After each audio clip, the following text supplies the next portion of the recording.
Olá, pessoal. Espero que estejam todos bem. Aqui vamos nós para mais um capítulo da nossa série Crise na Ucrânia.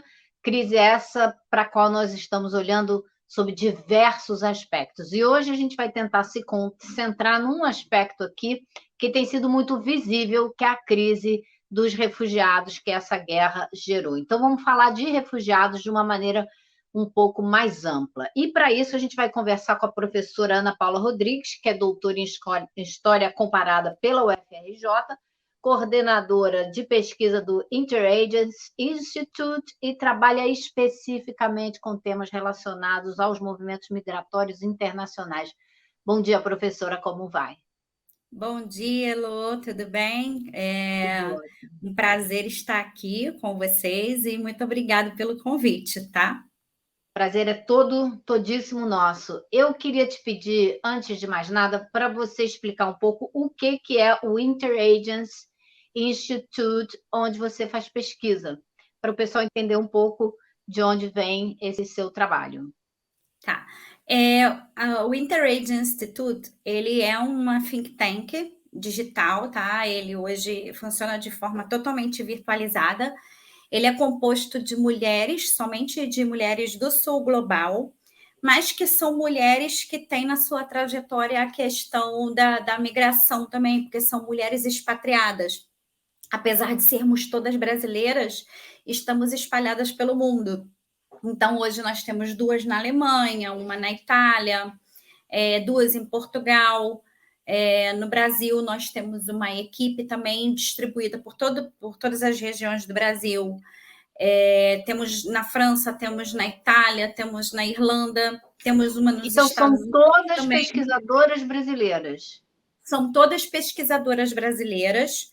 Agora, nas últimas 2 semanas, nós estamos integrando uma portuguesa, mas que trabalha com temas de sul global, mas ela vai entrar como affiliate ela não vai entrar como um membro dessa think tank. Então, esse think tank, né, ele atua com pesquisa científica, com publicação de advocacies, de policy briefs, e nós também agora estamos prestando consultoria.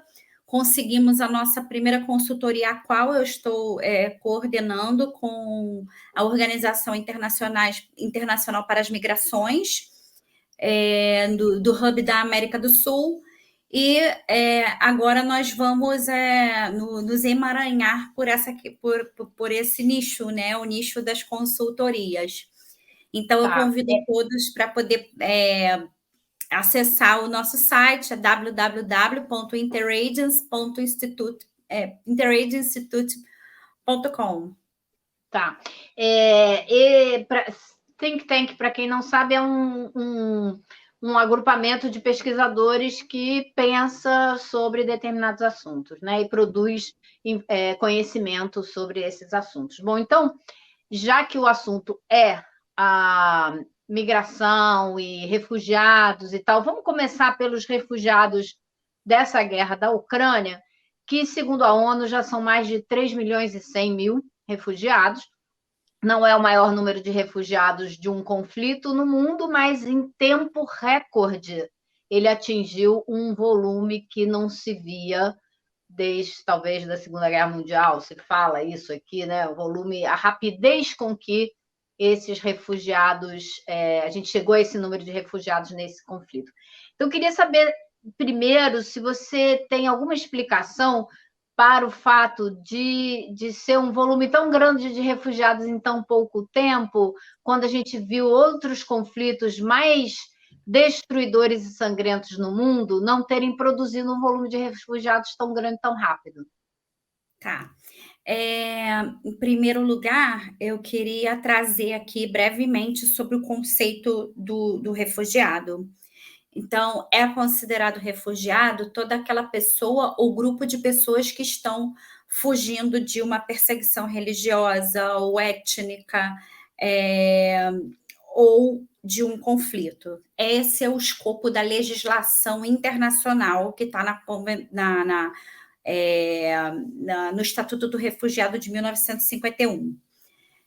e ele é fechado, tá? Porque hoje em dia se discute muito a abertura, a ampliação do escopo desse refugiado, porque hoje nós temos também pessoas e grupo de pessoas que vão fugir também de catástrofes ambientais e de crises humanitárias, como é o caso da Venezuela. A gente não vê um conflito, a gente não vê perseguição étnica nem religiosa, mas a gente tem um fluxo que é bastante considerável. E aí cada país vai adaptar a sua legislação conforme o interesse, como foi o Brasil, que considera que esses venezuelanos sejam refugiados. Mas voltando à questão da Ucrânia, por que eu trouxe a questão do conceito de refugiado? Porque hoje estima-se que 3,5 milhões de pessoas já atravessaram as fronteiras da Ucrânia. Soma-se a isso mais 6,5 milhões de pessoas que ainda não ultrapassaram as fronteiras, mas são considerados como deslocados internos. Eles deixaram as suas casas e estão vagando pela Ucrânia, fugindo dos focos do conflito. Então, nós temos cerca de 10 milhões de pessoas hoje fora das suas casas na Ucrânia.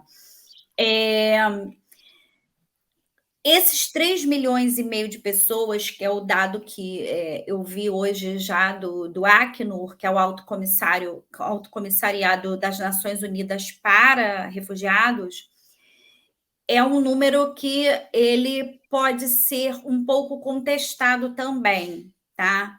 Porque 3,5 milhões de pessoas atravessaram as fronteiras, mas a gente não sabe se todas elas são refugiadas ainda. Por quê? Porque muitos possuem passaporte e atravessaram a fronteira e os ucranianos não precisam de visto. Então, esses que atravessaram com passaporte, eles não deram entrada como refugiados, como refúgio, e boa parte deles também tem redes e se dispersaram para casa de parentes, para casa de amigos, enfim.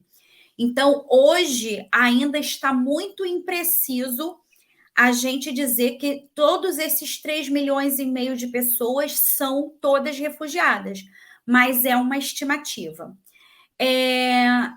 Para falar sobre a questão por que se gerou um número tão grande em pouco tempo, nós estamos falando aí de 25 dias de conflito, né? Enquanto a gente pode comparar com a Síria, que são 11 anos de conflito e gerou 7 milhões de refugiados.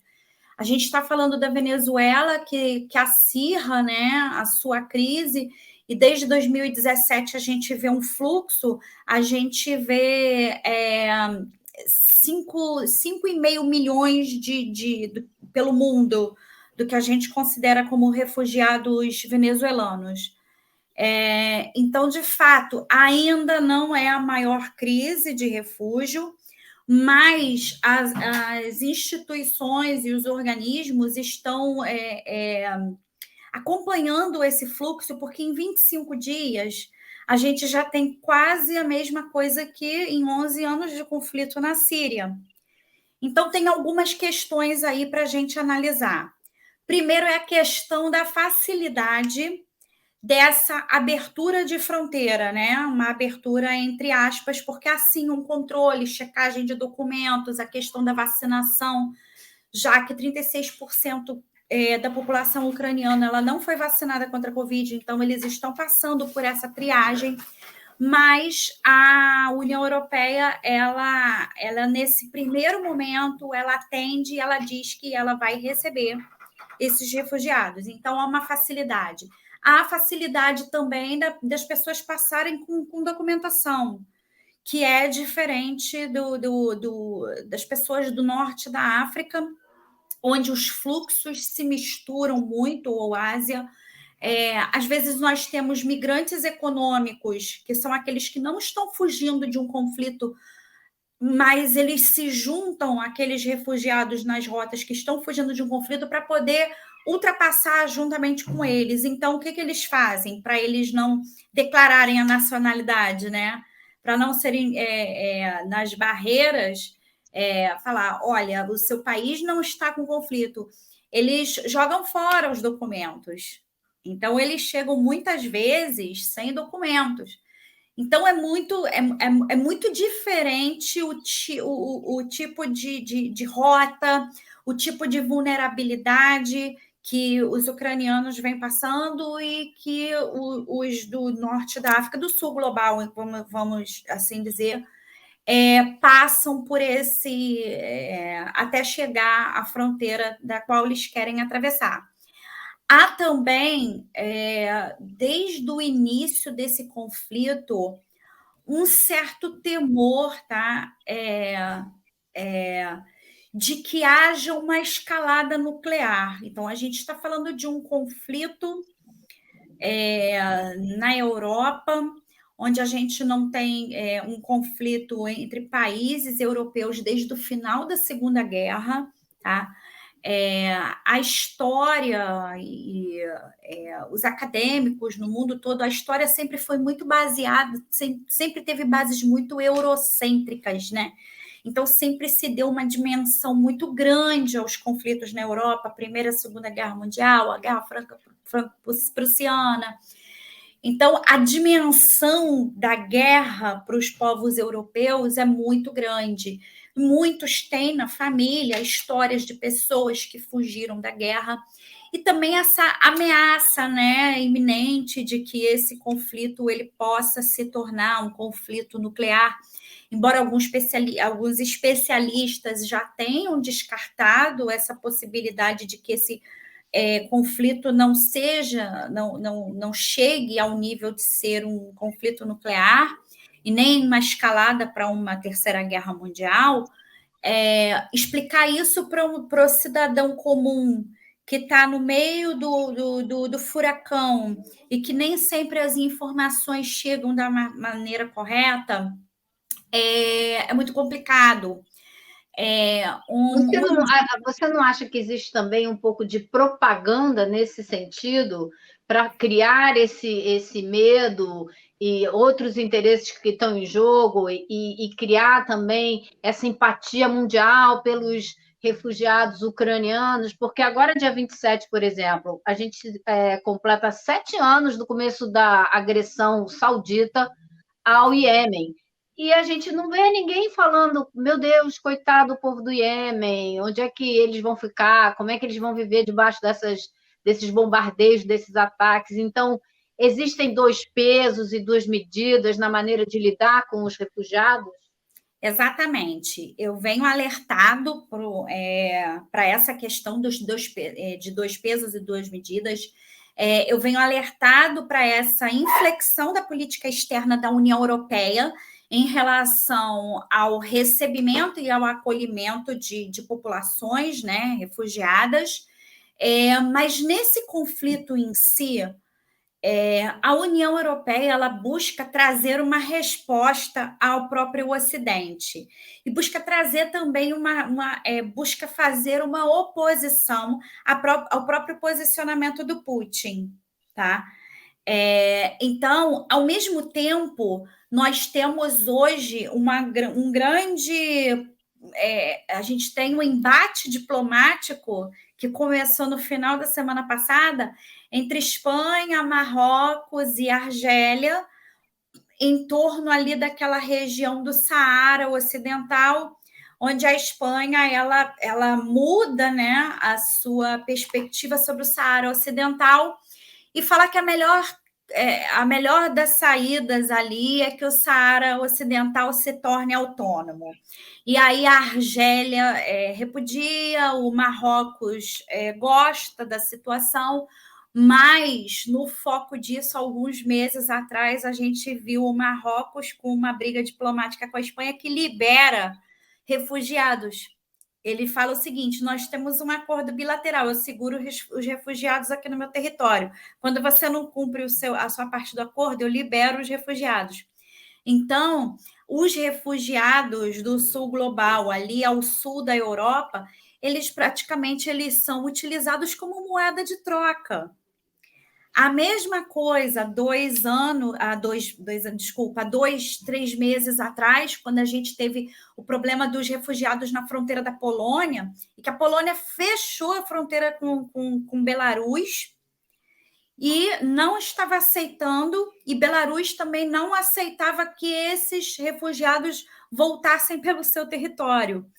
E eles não tinham culpa de nada. Era apenas uma briga entre Polônia e Belarus, que vem a ser o país que mais apoia a Rússia nesse momento, e que os dois países utilizaram os refugiados como moeda de troca política.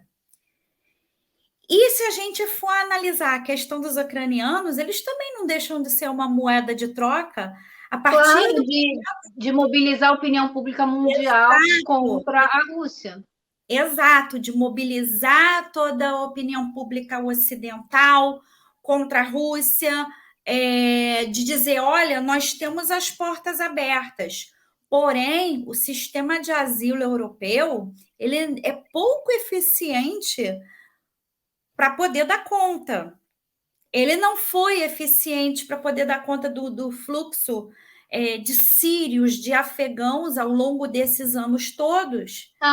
Então, esse ponto acho que é muito interessante. Por exemplo, a Angela Merkel teve problemas eleitorais seríssimos porque defendeu uma política mais humanitária de tratamento de refugiados. Aqui nos Estados Unidos, o que a gente está vendo agora são matérias e matérias de televisão falando dos refugiados, fazendo aquele... longe de mim de defender uma guerra, longe de mim de defender a expulsão de pessoas de suas casas e que as pessoas saiam com medo e tal. Não vou defender isso jamais. Mas a maneira como a imprensa americana trata os refugiados ucranianos e faz de uma situação que, comparada com a situação de refugiados de outras situações, é até bastante confortável, né? E faz um drama de uma situação que nunca fez com os refugiados iraquianos que o governo americano produziu, um país que o governo americano destruiu a troco de absolutamente nada, né? Não fez nada disso. Então, a impressão que me dá às vezes é como se Estados Unidos e Europa estivessem usando esse momento como uma maneira de se redimir de muitos pecados anteriores.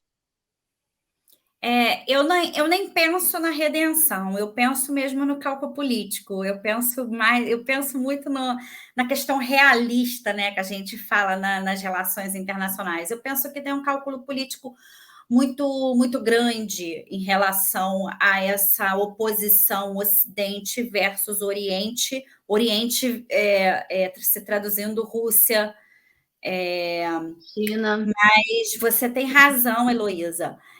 Quando a gente volta alguns anos atrás, que a gente percebe na mídia, quando eles davam apenas uma pequena pincelada na questão dos refugiados do sul global,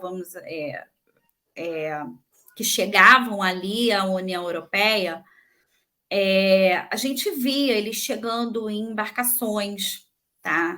Atravessando o Mediterrâneo, às vezes no inverno, chegando com hipotermia. Morrendo afogado no caminho, a beça. Morrendo afogado no caminho, sendo aliciados nas rotas pelo crime organizado para o tráfico de pessoas. E, assim, não é uma questão de minimizar qual é o refugiado que sofre menos e sofre mais. Mas a gente sempre ouvia falar da atuação do Frontex, que é a polícia, né, a agência, né, que cuida, que patrulha as fronteiras, uma polícia de fronteira de cunho supranacional.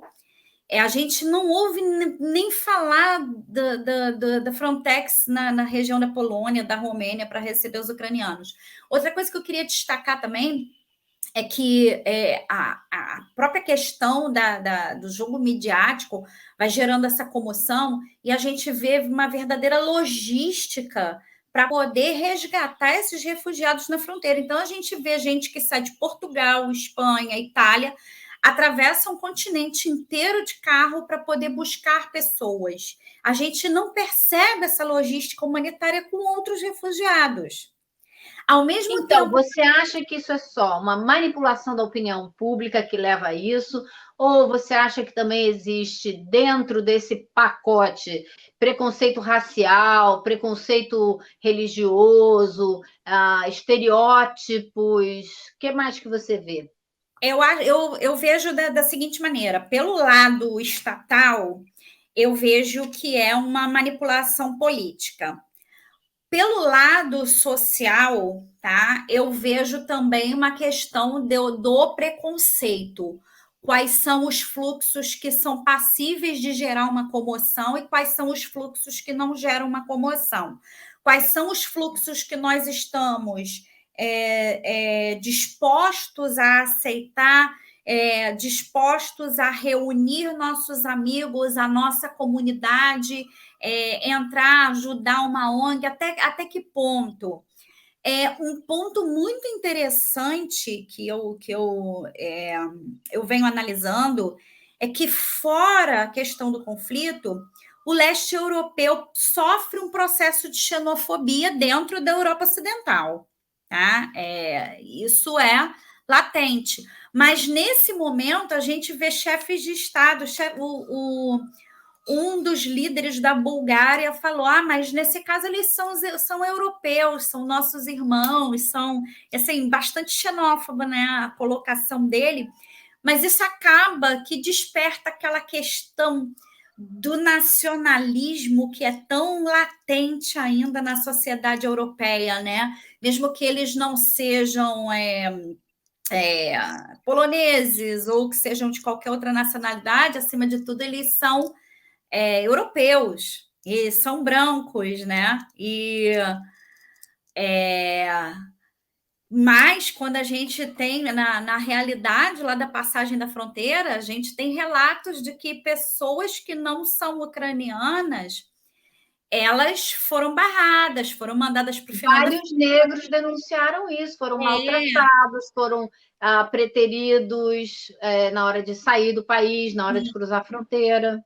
A própria diretiva da União Europeia, tá? Fizeram uma reunião no dia 3 de março, os líderes da Comissão Europeia fizeram uma reunião e no dia 4 saiu uma diretiva específica para dar conta da situação emergencial na Ucrânia. A diretiva, ela fala que ela acolhe temporariamente, em máximo 3 anos, os ucranianos e com acesso a serviços básicos, saúde, educação, acesso ao emprego e tal. Qual o fator limitante disso?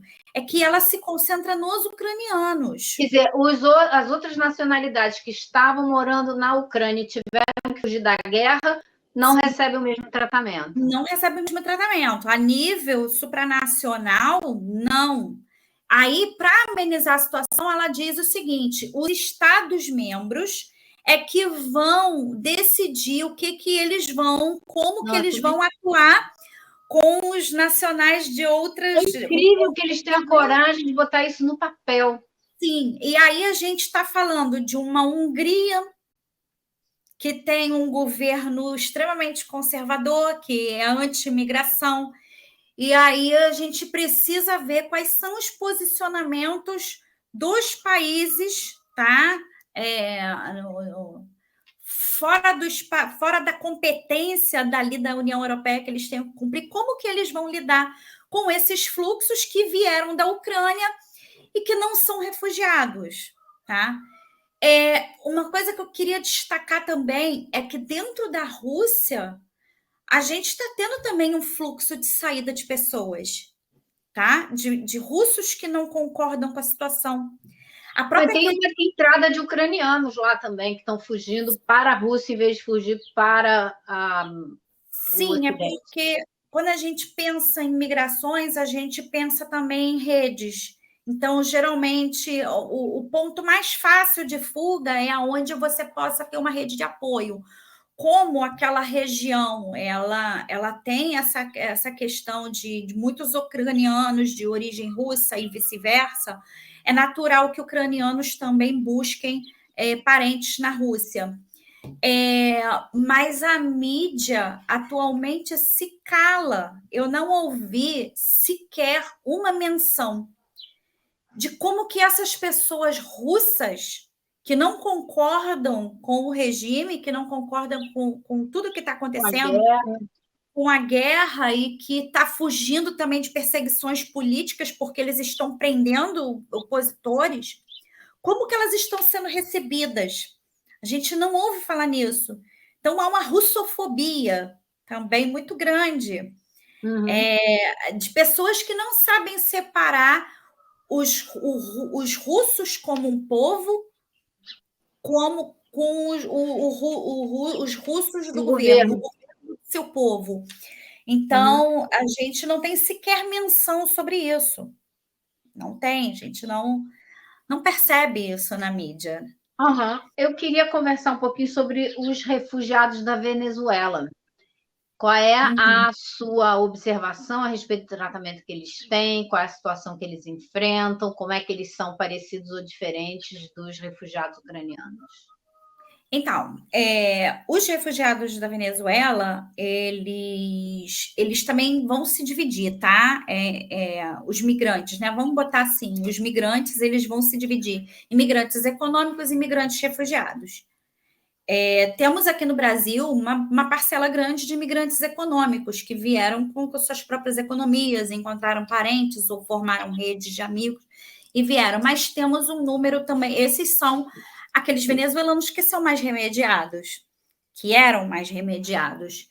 E temos os refugiados também, que na escalada de uma crise econômica muito grande, desabastecimento, eles começam a fugir e solicitar refúgio. Então, aqui o Brasil, nós temos uma legislação bastante interessante em relação a refugiados, que se deu início lá em 2010 com o fluxo de haitianos, quando teve aquele terremoto no Haiti e que eles começam a solicitar refúgio aqui no Brasil. Então, o Brasil, na época, dirigia a missão de paz da ONU, então o Brasil tinha, no momento, uma relação já de alguns anos mais próxima e certas responsabilidades, né, com o Haiti por estar lá. Sim, inclusive a MINUSTAH ela estava para se retirar, né, do Haiti na época, mas por conta do terremoto decidiu prolongar.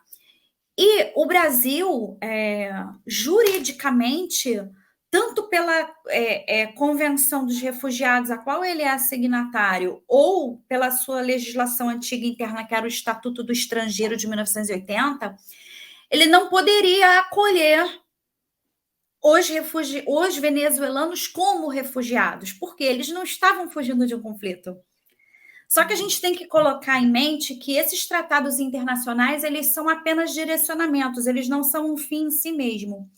Então, o Brasil, responsivamente, naquela época, ele impôs um imperativo moral acima da sua legislação e foi estudar. E foi estudar com o Ministério da Justiça, com o Itamaraty, o Ministério da Cidadania, vários ministérios, e decidiram elaborar uma espécie de um visto temporário, a qual eles chamaram de visto humanitário, e concederam o caráter de refúgio aos haitianos. E aí os anos foram se passando, a questão migratória veio sendo discutida no Congresso brasileiro e a necessidade de se mudar, de se substituir esse Estatuto do Estrangeiro, que era da época da ditadura militar, e que ainda criminalizava o migrante. Então, era preciso mudar essa legislação. Isso não foi um assunto fácil de se discutir no Congresso, mas em 2017 nós tivemos a nova lei de migrações sendo sancionada e institucionalizou esse visto humanitário. Então, esse visto humanitário que tinha sido dado em caráter emergencial aos haitianos, ele agora é passível de ser dado a qualquer tipo de refugiado. Então, ele fala o seguinte: refugiado é todo aquele que foge de conflito, mas também que foge de crises diversas, como climática, como humanitária. Então, nós ampliamos o escopo do nosso... Então, assim, é muito bom quando a gente pode falar bem de uma legislação brasileira, quando a gente pode falar alguma coisa positiva, Já né? que não é todo dia, né, professora? Exatamente. Então, pelo menos nesse sentido, nós viramos um paradigma assim, mundial na questão migratória. E aí, em 2018, se acirra o fluxo de venezuelanos e o Brasil aceita, reconhece o estado de crise na Venezuela, porque é necessário que o país que esteja recebendo reconheça, e ele pode, assim, dar o refúgio aos venezuelanos. A coisa mais interessante disso tudo é que o governo brasileiro ele institui uma força-tarefa logística humanitária que a gente chama de Operação Acolhida, porque a maior parte do fluxo entrava ali pela região de Roraima, no município de Pacaraima. Só que Pacaraima é uma cidade com infraestrutura baixíssima, e o estado de Roraima também. Então, as pessoas entravam pela região da fronteira, que já tinham controle por parte das Forças Armadas, por questão de tráfico de drogas, questões que são realidade nas nossas fronteiras brasileiras, né, nas nossas fronteiras com os países da América do Sul. E o governo brasileiro ele decide aproveitar essa logística das Forças Armadas para que as Forças Armadas elas liderassem esse processo de gestão humanitária dos fluxos. E empreende ali a Operação Acolhida, que é o grande exemplo que nós temos no mundo sobre operação interagências. Então, hoje nós temos mais de 100 agências, sejam elas públicas ou privadas, ou ONGs, ou associações da sociedade civil, que atuam no acolhimento a esses venezuelanos. Tem suas falhas? Tem as suas falhas. Porém, foi muito importante, principalmente para o estado de Roraima, porque dentro da Operação Acolhida nós temos o processo de interiorização, onde empresas oferecem emprego, onde esses refugiados e suas famílias podem se interiorizar pelo Brasil, tá? Então, eles você dilui a crise, né? E não fica tudo concentrado naquele estado ali. Uhum. Você dilui a crise. Então, hoje nós temos mais de 50 mil pessoas interiorizadas, tá? Só interiorizadas, tá? Porque todo dia vai chegando gente. Então, é um exemplo de boa prática, né, de boas práticas de política pública. Como eu trouxe aqui, ele não é um processo assim 100%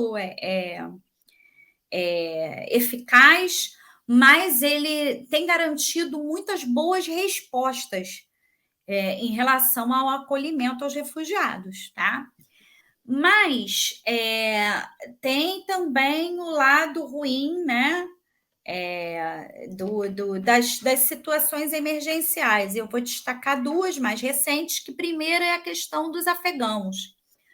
Quando o Talibã ele domina, no ano passado, ali a região do Afeganistão, e que produz um fluxo de refugiados, já havia um fluxo de refugiados, e ele se potencializa, o Brasil diz que está aberto para receber afegãos. E aí lança uma portaria interministerial para reconhecer a crise no Afeganistão e poder receber esses afegãos. E aí já me questionaram o seguinte: se nós temos o visto humanitário, por que lançar mão de uma portaria interministerial?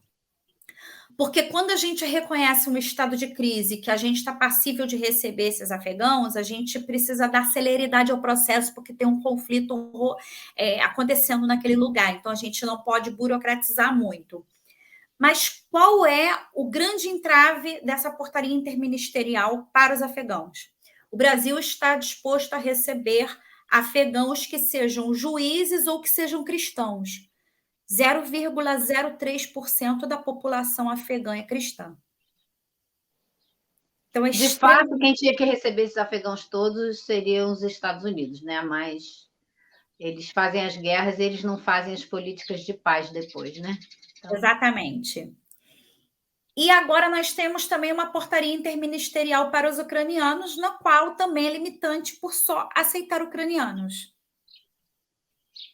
Então, mas não precisam ser católicos, ou não precisam, ou tem alguma. Não, dessa vez ele não limitou tanto, né? Porque eles podem ser os cristãos ortodoxos, mas desde que sejam cristãos, né? Desde que não sejam islâmicos, né? Eles podem entrar. Mas você tocou numa coisa muito interessante, Heloísa, essa questão dos Estados Unidos. Eles produzem a guerra e eles produzem a comoção fora do foco também da onde eles estão envolvidos em conflito.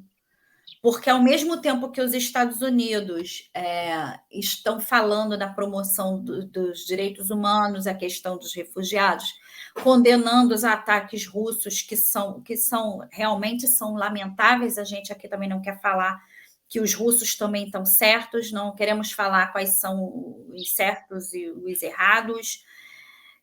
Porém, ao mesmo tempo, na semana passada, a Arábia Saudita bombardeando o Iêmen com apoio total e restrito dos Estados Unidos. As armas são todas americanas. Quem está armando a Arábia Saudita para atacar o Iêmen são os Estados Unidos, há 7 anos. E tira-se o foco. Aliás, já não tem foco, né? Porque a gente não ouve falar isso. Nada. A gente não ouve falar nada. Nada. E tira-se o foco dessa região, dessa atuação nefasta dos Estados Unidos e lança os países do Ocidente, leia-se Estados Unidos e União Europeia, como os bastiões, né? os que salvaguardam a questão dos direitos humanos. E eu acho que tem outro ponto que é muito complicado, que é: os Estados Unidos fizeram a guerra no Iraque, destruíram o país. Os Estados Unidos, depois da antiga União Soviética, foram para o Afeganistão também, ficaram lá 10 anos. Os Estados Unidos armam a Arábia Saudita para destruir o Iêmen. Então, eles teriam a obrigação de pegar todos esses refugiados, né? Esses refugiados deviam todos ir para os Estados Unidos. No caso da Ucrânia, eles dizem que não é o caso, porque eles querem ficar perto de casa, não querem ir para tão longe. Mas duvido que no caso do Afeganistão, do Iraque, né, do Iêmen, essas pessoas não quisessem vir trabalhar aqui. E não, quer dizer, então quem faz a guerra não se responsabiliza pelas consequências, né? Exatamente. E quem está fugindo de conflitos com longa duração, né? A gente está falando ali de 10 anos, 11 anos ali na Síria, quer ir para qualquer lugar que lhe ofereça facilidade. Que lhe ofereça emprego e um teto, né? Exatamente. Uma das questões que que quem trabalha com migrações explora bastante é que os fluxos, eles não diminuem, fluxos de refugiados, eles não diminuem com a questão do recrudescimento de fronteiras. Eles não diminuem. Eles apenas vão se adaptam, né? Eles aprendem a burlar aquela. Eles vão tentar ir para outro local, eles vão se realocar em outros locais onde a rota seja mais facilitada.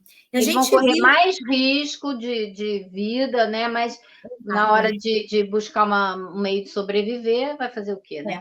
Nós vimos esse movimento acontecer ao longo desses 11 anos na União Europeia. A princípio, eles chegavam pela Itália, né, por Lampedusa. Depois, quando se tornou mais difícil, eles foram para a Grécia. Da Grécia para a Macedônia. E assim, até a situação estourar lá na fronteira da Polônia com Belarus. Belarus deixando as rotas todas irem pelo seu território para poder encaminhá-los à Polônia. Aí a Polônia fecha a fronteira, porque são fluxos menos desejáveis, e eles fazem aquela briga diplomática, né? A Polônia acusa a Belarus de incitar a União Europeia, de querer desestabilizar a União Europeia, e Belarus fala: olha, vocês não têm na Constituição, vocês não têm no tratado de vocês que vocês são humanitários, abra as portas. Aí a Polônia anuncia a construção de um muro de 400 milhões de euros para conter. E a gente vê que tem muro na Espanha, em Ceuta, Melilla. A gente vê que tem nesses enclaves que a Espanha tem no norte da África. Então, e eles produzem esses conflitos. E outra questão também: o primeiro fluxo ali do Oriente, ali do norte da África, da Primavera Árabe, são os líbios. E o que os líbios faziam na época do Muammar Gaddafi? A Itália tinha um acordo bilateral com a Líbia de Muammar Gaddafi para que a Líbia segurasse os refugiados, quem utilizava a Líbia como passagem, porque vinham de outros lugares, chegavam à Líbia, costa da Líbia, e ia para a Itália. Então, o Gaddafi, ele segurava, só que ali não se respeita direitos humanos. Então, o que acontece na Líbia fica na Líbia desde que não chegue à Itália. Quando o Gaddafi cai... acabou esse sistema de controle. Acabou esse sistema. Foi exatamente quando teve o boom dos refugiados indo para Lampedusa. Claro. São questões de semanas. O ataque ao Gaddafi desestabilizou todo o norte da África. Exato. Então, assim, uma boa gestão migratória, ela precisa ser uma gestão global. Ela não precisa falar somente da integração e das políticas públicas de acomodação desses migrantes no destino. A gente precisa também corrigir os fatores de repulsão na origem, que muitas vezes são guerras. A União Europeia, ela tem uma infinidade de questões dentro dos seus tratados, de acordos bilaterais, de programas de ajuda para os povos africanos e asiáticos, para poder conter as migrações, mas esses planos não são, na verdade, planos de desenvolvimento. Olha, vamos fazer um acordo com a Líbia, mas a gente vai desenvolver infraestrutura na Líbia, a gente vai apoiar o governo da Líbia ou outros países. Para segurar essas populações nos seus países, né? Para segurar. Porque ninguém quer sair também do seu país. Ninguém escolhe sair, assim, ninguém escolhe abandonar sua cidade, sua família, sua casa, sua cultura, sua religião, sua comida, sua nada. Exato, mesmo que essa migração seja voluntária, entre aspas, porque hoje também há pessoas questionando isso, de que essa migração voluntária, que é o econômico, ela não seja tão voluntária assim. Não é tão voluntária assim, obviamente. E aí, uma experiência pessoal, e o meu pai foi um imigrante. O meu pai, ele era espanhol e ele viveu 40 anos no Brasil. Ele veio para o Brasil com 23 anos e ele chegou aqui na década de 60, no início, chegou aqui em 61. E quando eu comecei a estudar migrações e conversando essas coisas com ele, meu pai falou assim: não, eu não sou migrante voluntário, não. Eu não sou, eu não queria sair de lá. Mas se eu não saísse de lá, eu ia fazer o quê? Eu ia morrer de fome a vida toda? Porque não tinha nada para mim. Eu não tenho estudo. Eu não tive oportunidade de estudar direito. Ele vivia numa daquelas aldeias quase que medievais, vamos assim dizer, onde nem a terra estava dando mais. Então, assim, Ele falou: se eu pudesse ficar na Espanha, eu ficava. Eu vou sair da minha casa, da minha família, para aprender outro idioma, sem dinheiro no bolso, sem saber o que eu vou encontrar do outro lado, sem saber ao menos se eu vou dar certo. Então, ele na época me chamou a atenção, não era um estudioso da área, mas era a pessoa que viveu a migração. E quando eu fui procurar, realmente existem pessoas que trabalham nessa linha. Olha, essa questão de migrações voluntárias, ela não está muito bem, a Olha, nomenclatura. isso eu posso falar para você de cadeira, assim, a quantidade de brasileiros que eu conheço aqui nos Estados Unidos e que estão aqui por uma questão de sobrevivência, que se pudesse voltar, porque todo brasileiro, 99%, pelo menos dos brasileiros que você conversa aqui, todos eles têm aquele sonho de voltar ao Brasil um dia. Eles vieram para cá para fazer a vida, porque não tinham como fazer a vida no Brasil.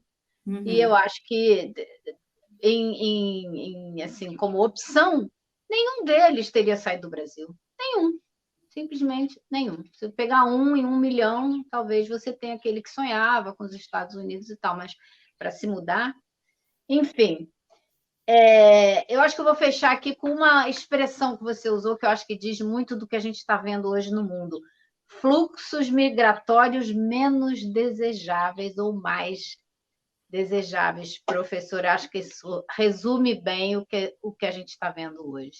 Então, queria te Exato. agradecer por ter vindo aqui para esse papo, para falar sobre essa situação, que a gente tem que olhar para ela no mundo todo, não é só na Ucrânia. Exatamente. Eu que agradeço, foi um prazer conversar com vocês. Espero que a gente possa se esbarrar mais vezes e obrigada às pessoas que acompanham o trabalho belíssimo do Instituto. Tá, joia. Muito obrigada, bom dia para você. Muito obrigada, Elô. Bom dia. Tchau. É isso, pessoal. Vem mais por aí. Fica ligado. Até a próxima.